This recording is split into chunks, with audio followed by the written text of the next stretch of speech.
Hi friends, നമ്മൾ iPhone മേടിക്കുമ്പോൾ ശരിക്കും പറഞ്ഞാൽ ഒരു കാറ് മേടിക്കുന്ന പോലെ. അവിടെ എന്ത് സംഭവിച്ചാൽ നമ്മൾ കാറ് മേടിക്കുമ്പോൾ കാറിന് നമുക്കൊരു നമ്പർ ഇട്ട് കിട്ടും, ഒരു രജിസ്ട്രേഷൻ നമ്പർ.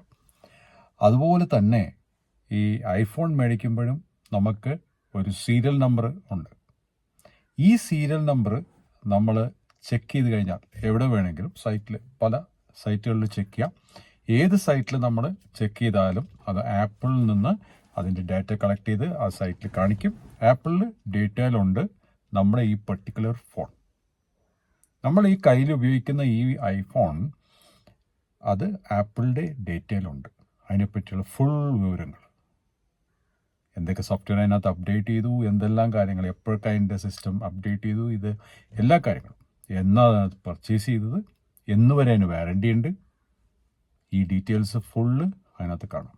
നമ്മളുണ്ട് ആ സീരിയൽ നമ്പർ എന്ന് പറഞ്ഞാൽ നമ്മുടെ ഈ കയ്യിലിരിക്കുന്ന ഈ ഫോൺ അതിൻ്റെ നമ്പറാണ്.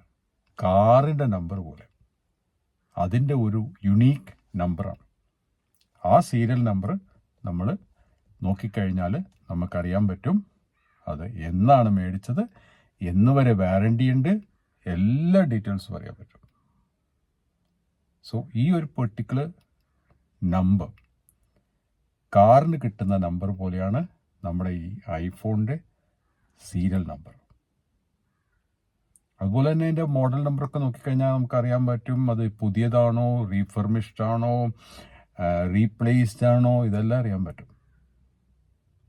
സോ ഈ സീരിയൽ നമ്പർ വെച്ചിട്ടും മോഡൽ നമ്പർ വെച്ചിട്ടും you get full details of the phone in your hand. So ഐഫോണിന് അങ്ങനെ ഒരു പ്രത്യേകതയുണ്ട്. നമ്മളൊരു കാർ മേടിക്കുന്ന പോലാണ് ഐഫോൺ മേടിക്കുന്നത്. It's a great thing.